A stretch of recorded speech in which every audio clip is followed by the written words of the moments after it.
Milord, आज हमारी अदालत में मौजूद हैं। एक फायरमैन हूँ भाई, लल्लन मियाँ कहते हैं मुझे। देखिए, आप पर सबसे पहला इल्जाम ये है कि फायर ब्रिगेड ज्वाइन करने से पहले जब आप आर्मी में थे जी जनाब। तो आपने अपने सीनियर के ऊपर पानी डाल दिया था। वो भाई बड़ी अजीब दास्तान है। लो, मेरी आर्मी में ट्रेनिंग चल रही है, ऑफिसर आया, एकदम से बोला जोर से फायर। अब मैंने सुना फायर, मैं फौरन बाल्टी भर के पानी लाया, उसके ऊपर डाल दिया। लो भाई, उसी में वो तिल मिला गया और मुझे आर्मी से निकाल दिया। यही बात मैंने फायर ब्रिगेड में इंटरव्यू में कही। वो ऑफिसर खुश हो गया, मुझे गले लगाया, फायर ब्रिगेड में ले लिया। देखिए, आप पर यह भी इल्जाम है कि जब एक बिल्डिंग में आग लगी थी तो आपने उसके बाजू वाली बिल्डिंग में पानी डाल दिया था। ऐसा क्यों? मैं किसी के किए कराए पे तो पानी फेरता नहीं। और दूसरी बात ये, जब बिल्डिंग में आग लगी गई, मैं भाग के गया, बाल्टी भर पानी लाया और उस बिल्डिंग के बाजू वाली बिल्डिंग में पानी डाल दिया, झपाक। वो क्यों? भाई मैं ये सोच रहा था कि कम से कम इस बिल्डिंग में तो आग ना लगे।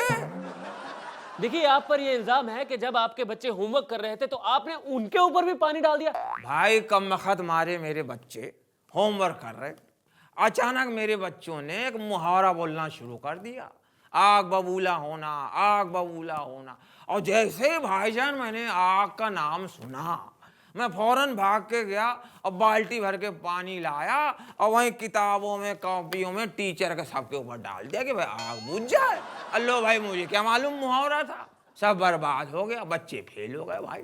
मिलोड, आज हमारी अदालत में अपने गुनाह शेयर करने आए हैं बहुत ही मजबूर मेरा मतलब है बहुत ही मशहूर सिंगर और एक्टर खिमेश रेशमिया। जय माता दी। देखिए, आप पर सबसे पहला इल्जाम यह है कि आप नाक से गाते हैं। इसके बारे में आप क्या सफाई देना चाहेंगे? इसके लिए मैं आपको शुक्रिया बोलूंगा, क्योंकि आप ऐसा पहला मानस छो जिसने मेरे को सिंगर माना है।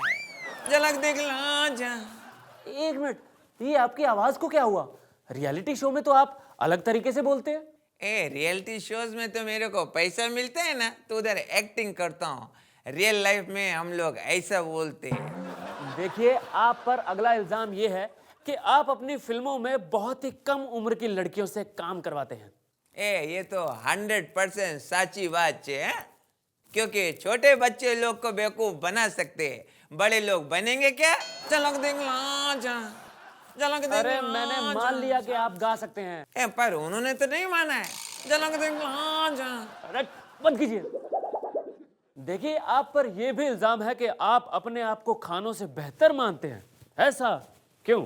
ये तो 500% सच्ची बात है। जितने भी खान तुम्हारे बॉलीवुड में है ना, सब मेरे पीछे है। मैं नंबर 1 हूँ। फरदीन, जैद, सोहेल, कमाल, ये लोग बिकते क्या? मैं बिकता हूँ, मेरा रेडियो बिकता है। झलक दिखला जा, झलक दिखला जा। मिलोड, आज हमारी अदालत में मौजूद हैं ग्रामीण विकास मंत्री विनाश यादव जी।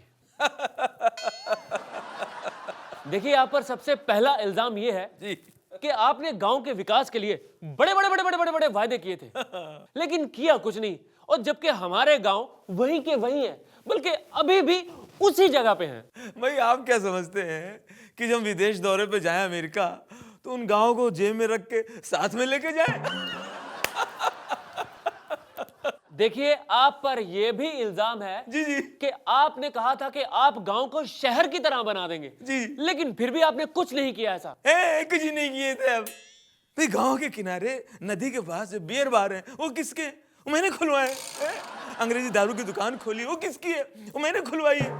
8 साल से नदी के ऊपर जो ब्रिज बन रहा है वो कौन बनवा रहा है? मैं।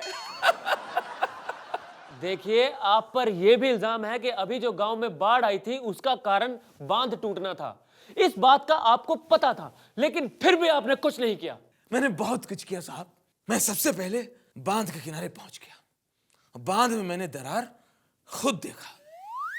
फिर मैं लौट आया। 3 दिन बाद मैं गया और फिर मैंने बांध को देखा, दरार को देखा। 1 हफ्ते में मैं 5 बार गया और दरार को देखा। ये क्या भागा दौड़ी करना, पहुंचना, आना जाना, ये क्या मामूली बात है? और सर, आप इसकी फालतू बातें सुनने रोज आते हो? मिलोड, आज हमारी अदालत में मौजूद हैं काम वाली बाई कांता बाई। नमस्कार साहेब। देखिए, आप पर सबसे पहला इल्जाम यह है कि आप नाना काटेकर के घर पे काम मांगने गई थी, लेकिन वहां से आप इसलिए भाग गई क्योंकि आपको नाना के इरादे कुछ नेक नहीं लग रहे थे। मैं ना नाना काटेकर के घर पे गई, मैं बोली मैं काम वाली बाई है, उसने सुना कलम वाली बाई, एकदम से ऐसा खुश हो गया, ऐसा उसका ऐसा ऐसे ऐसा कुछ करने लगा, सामने बैठने को बोलते हैं, मैं बैठ गई तो ऐसे आके मेरे ऐसे गले लगने को देखता है, ऐसा चलेगा क्या? वो हीरो थे क्या, कुछ भी करेगा क्या? हम लोग का भी इज्जत है। अरे बस, देखो तुम पर अगला इल्जाम ये है कि कीनो मोरिया का घर तुमने इसलिए छोड़ दिया क्योंकि तुम्हें फ्री बैठना अच्छा नहीं लगता। ऐसा क्यों? कीनू मेरे सबको मालूम है कि आजकल एकदम खाली है, शूटिंग नहीं है, फिल्म विल्म है नहीं, घर पे बैठते हैं। तो मैं उसके घर जाती है, दरवाजा वही खोलते हैं, ऐसे दरवाजा खोलने का, भाई आओ आओ करके क्या बोलते हैं, तुम पाटा में बैठो, मैं खाली है, मेरा टाइम पास होएगा, मैं भांडा वांडा मैं घसता है, झाड़ू वेड़ू मैं लगाता है, बाद में 1 तारीख को पगार देता है। ऐसा पगार चलेगा क्या मेरे को? खाली पोकट पगार चलेगा? देखो, तुम पर अगला इल्जाम यह है कि तुम जहां भी काम करती हो वहां हर त्योहार पे बख्शिश मांगती हो। उसमें गलत क्या है? घर मालकन बख्शिश नहीं मांगती क्या? होली होने दो, दिवाली होने दो, करवा चौथ होने दो, बर्थडे होने दो, तो कभी दागीना, कभी जेवर, कभी नगद, कभी मोबाइल, कभी घड़िया, वो बख्शिश मांगती है, तो मैं काय को नहीं मांगेगी साहब से? अरे तुम बार बार अपनी तुलना घर की मालकिन से कैसे कर सकती हो? तुम में और उनमें बहुत अंतर है। जब साहब मेरे में कोई अंतर नहीं करता है तो तू अंतर करने वाला कौन होता है? काला कोट पहनेगा तो कुछ भी बोलेगा क्या? हट।